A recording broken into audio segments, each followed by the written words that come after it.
आज की सबसे बड़ी खबर। बलूचिस्तान में 12 मुकामात पर फितना उल हिंदुस्तान के हमले नाकाम। सिक्योरिटी फोर्सेस ने 67 दहशतगर्द ठिकाने लगा दिए। 2 दिन में जहन्नुम वासिल किए गए दहशतगर्दों की तादाद 108 हो गई। 3 पुलिस एहलकारों समेत 10 जवानों ने जाम शहादत नोश किया। दुश्मनों ने गवादर में मजदूर खानदान के 3 बच्चों समेत 5 अफराद को शहीद किया। मुख्तलिफ मकामात पर दहशतगर्दों का ताक़ुब जारी है। बलूचिस्तान में सिक्योरिटी खदशात के बाइस क्वेटा और ज़ाहदान सेक्शन पर ट्रेन ऑपरेशन रोक दिया गया। क्वेटा में इंटरनेट सर्विस मुअत्तल कर दी गई है और दूसरी जानिब खलीज फारिस की लहरों पर जंग के बादल छा रहे हैं। अजीम बैरी बेड़ा आर्मडा ईरान की तरफ रवाना हो चुका है। डोनाल्ड ट्रंप के इस एक पैगाम ने पूरी दुनिया में हलचल मचा दी। न्यूक्लियर ताकत से लैस USS अब्राहम लिंकन और उसके साथ जदीद तरीन जंगी जहाज़ों का लश्कर इस वक्त बैर हिंद में मौजूद है, जहां से ईरान की सरहदें महज चंद घंटों की दूरी पर हैं। एक तरफ व्हाइट हाउस की शदीद ताकत के इस्तेमाल की धमकी है, तो दूसरी तरफ तेहरान का कुचल देने वाला जवाब देने का अज़्म। क्या दुनिया तीसरी आलमी जंग के दहाने पर खड़ी है या ये महज नफ्सियाती दबाव है? आज के प्रोग्राम में इसी अहम मौजू पर बात करेंगे और इस वक्त air commodore retired Khalid Chishti हमारे साथ मौजूद है। चिश्ती साहब, बहुत शुक्रिया आपके वक्त का। जी चिश्ती साहब, सबसे पहले तो ये जानना चाहेंगे कि ये USS इब्राहिम लिंकन पर मौजूद F-35 जैसे स्टील्थ तैयारे और टोमाहॉक मिसाइल ईरान के एयर डिफेंस सिस्टम के लिए कितना बड़ा थ्रेट या कितना बड़ा चैलेंज साबित हो सकते हैं? बहुत शुक्रिया इमरान साहब, आपने इनवाइट किया। देखिए, थोड़ा सा पहले इब्राहिम लिंकन इटसेल्फ बात कर लें कि उसकी क्या कैपेसिटी है, ताकि हम फिर उन जहाज़ों पर जो उन पर मौजूद हैं उनके बारे में बेहतर समझ पाएंगे। ये बुनियादी तौर पर 16वें अमेरिकन प्रेसिडेंट जो थे उनके नाम पर ये जहाज़ है और तकरीबन 5500 इस पे पर्सनल आते हैं, जिसमें ऑपरेटर्स भी होते हैं और मेंटेनेंस और दूसरी सपोर्ट के लिए होते हैं। 75 इस एयरक्राफ्ट कैरियर पर फाइटर जहाज आ जाते हैं, जिनकी मैं थोड़ी देर बाद बात करता हूँ। और ये जो दिलचस्प बात है इसके बारे में ये है कि ये क्योंकि न्यूक्लियर रिएक्टर पर चलता है और ये तकरीबन 20 से 25 साल तक समंदरों में रह सकता है, बजाय किसी कोस्ट या साहिल पे लाए बगैर। और जब लाया जाता है तो बुनियादी तौर पर ये लाया जाता है ह्यूमन लिमिटेशन की वजह से। और इसका तकरीबन 60 किलोमीटर पर आवर स्पीड है, जो कि एयरक्राफ्ट कैरियर के हिसाब से बहुत ज़बरदस्त स्पीड है। एक बात तो जो एयरक्राफ्ट जिसकी आप बात कर रहे हैं F-35, यहाँ पे जो एयरक्राफ्ट कैरियर पर जहाज आता है वो F-35C वर्जन कहलाता है, जिसका मतलब C का चार्ली का मतलब जो ABC का होता है। हाँ। वो बुनियादी तौर पर स्टेल्थ है, ऑब्वियसली हम सब जानते हैं, और टॉमहाक भी एक बहुत पेनिट्रेट करने वाला हाई स्पीड क्रूज मिसाइल है। तो इफेक्ट तो बहुत ज्यादा है, और ये पोस्चरिंग भी बुनियादी तौर पर अमेरिका या प्रेसिडेंट ट्रंप इसीलिए कर रहे हैं कि एक high degree of assurance Iran को दी जाए कि हम जब अटैक करेंगे तो जाहिर है बड़ा लीथल होगा। उनके पास एयर डिफेंस सिस्टम इतना इफेक्टिव है भी नहीं, और पहले भी जैम हो चुका है उनकी इलेक्ट्रॉनिक वॉरफेयर। और अदरवाइज भी इस एयरक्राफ्ट कैरियर के ऊपर भी F-18 जहाज भी हैं और EW-18 भी होता है, जो बेसिकली जैमर और इलेक्ट्रॉनिक्स के लिए इस्तेमाल होता है। तो ये कॉम्बिनेशन है मोर सो, जैसे मैंने कहा कि अपनी कैपेसिटी अभी तो वो शो कर रहे हैं प्रेसिडेंट अमेरिका के कि ईरान को ये ब्रिंकमैनशिप की हम इसको स्ट्रैटेजी कहते हैं, जिसका मतलब है कि डर के पहले आंख कौन झपकता है। यानी जो ज्यादा पहले खौफजदा हो गया वो जाहिर है वो एक किस्म का डिफीटेड माना जाएगा। तो देखने आने वाले वक्तों में देखा जाएगा कि इसकी इंप्लॉयमेंट कैसे करते हैं, लेकिन जाहिर है बड़ी डेडली कॉम्बिनेशन है। और सिर्फ यही एयरक्राफ्ट कैरियर नहीं है, और भी उनके क्रूज और दूसरे वेपन्स कैरी किए हुए शिप्स, वॉरशिप्स ऑलमोस्ट डिस्टेंस में हैं, इतनी डेंजरस जोन में तो नहीं है।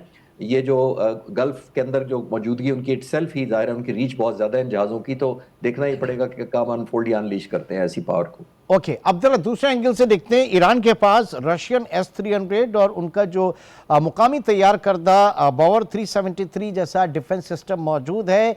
कितना टिक सकता है इस जो डेडली टेक्नोलॉजी है अमेरिका की और ये सारे स्टिल टेक्नोलॉजी क्रूज मिसाइल्स के सामने? देखिए, इनका बहुत ज़्यादा जो कंसर्न होना चाहिए as a student of strategy air power Iran के बारे में मुझे, वो ये है कि इनकी जो बहुत ज़्यादा इंटेलिजेंस की जो गैदरिंग थी वो बहुत ब्रीफ हुई है। दैट मीन्स कि जो मोसाद के एजेंट्स पहले थे, जून में भी आपने देखा था कि इनका कॉम्प्रोमाइज़ हुई थी बहुत ज़्यादा इंटेलिजेंस के, उनकी ज़मीन से मिसाइल फायर किए गए थे, इनके एयर डिफेंस को नाकारा बनाया गया था। और इलयाहू इनके एक कल्चर मिनिस्टर हैं हेरिटेज के, इसराइल के, उन्होंने तो ओपनली न्यू ईयर ईव पर एक मैसेज में दुनिया के लोगों को, ईरान के लोगों को भी और मोसाद के लोगों को ये कहा कि जो इजरायली इस वक्त भी तेहरान में और दूसरे शहरों में मौजूद अपनी ड्यूटी कर रहे हैं, उनको भी मैं नया साल मुबारक देना चाहता हूं। तो आप इमेजिन करें कि नए साल शुरू होने तक सिर्फ तकरीबन 30 दिन पहले तक तो उनके लोग यहाँ मौजूद थे, जो कि हमें नजर भी पहले आया। ऑल्दो ईरान ने सिग्निफिकेंट इंप्रूवमेंट की थी बाय उनको फिल्टर आउट या जिसको कहते हैं कोमिंग किया था, लेकिन ये वेपन डिपेंड करेगा कि इनकी फ्रीक्वेंसीज जो होती हैं, इनकी ऑपरेटिंग बैंड जो होते हैं, वो वर्ल्डली तो नोन होते हैं और इसीलिए अमेरिका के लिए इतना मुश्किल नहीं है इनको काउंटर जैम करना या ईडब्ल्यू सप्रेशन करके एक अपने लिए फेवरेबल एनवायरनमेंट करना, क्योंकि वो तो अमेरिका के लिए बहुत प्री रिक्विजिट है।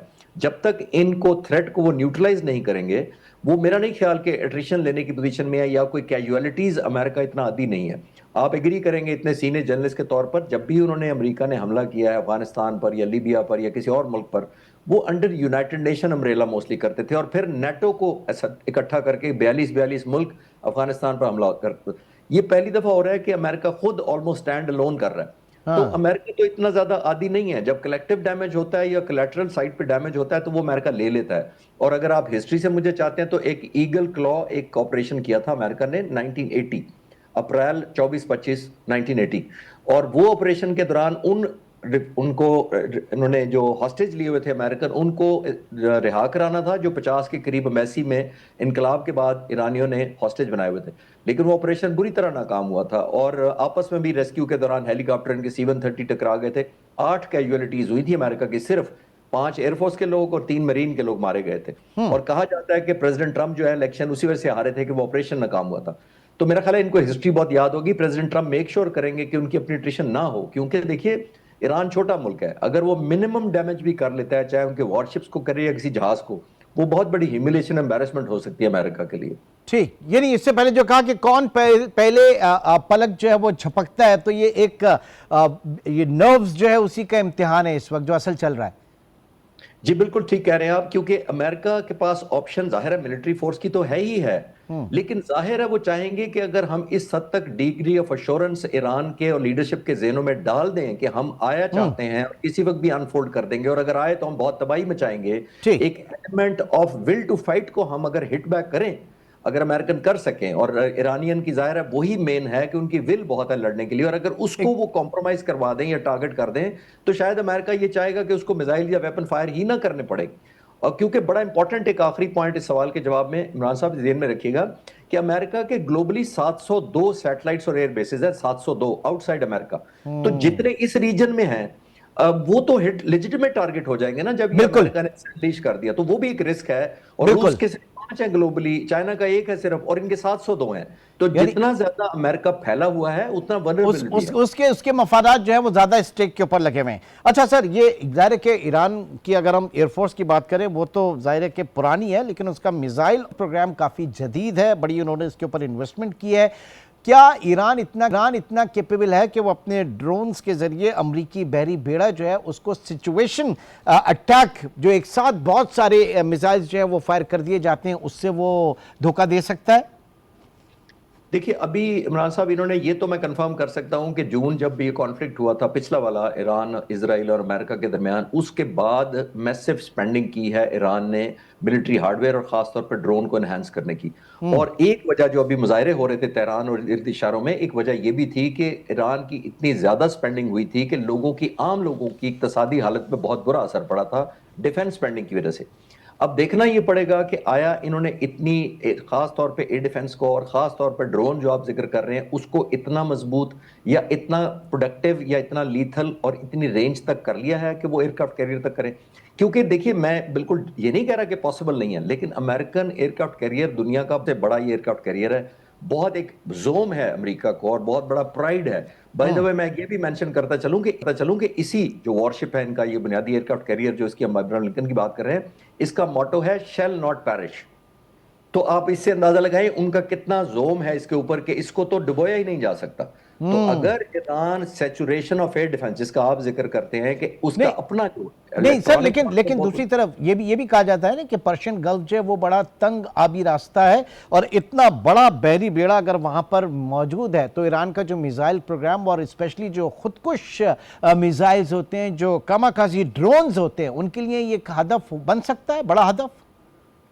इमरान साहब, मेरा नहीं ख्याल कि वो स्टेट ऑफ हॉर्मस के करीब लाएंगे एयरक्राफ्ट कैरियर को। ऑल्दो उनकी रेंज या लिथैलिटी बड़ी इंप्रेसिव है जरूर, लेकिन बहुत बड़ा रिस्क लेंगे अगर वो पर्शियन गल्फ से करीब करें।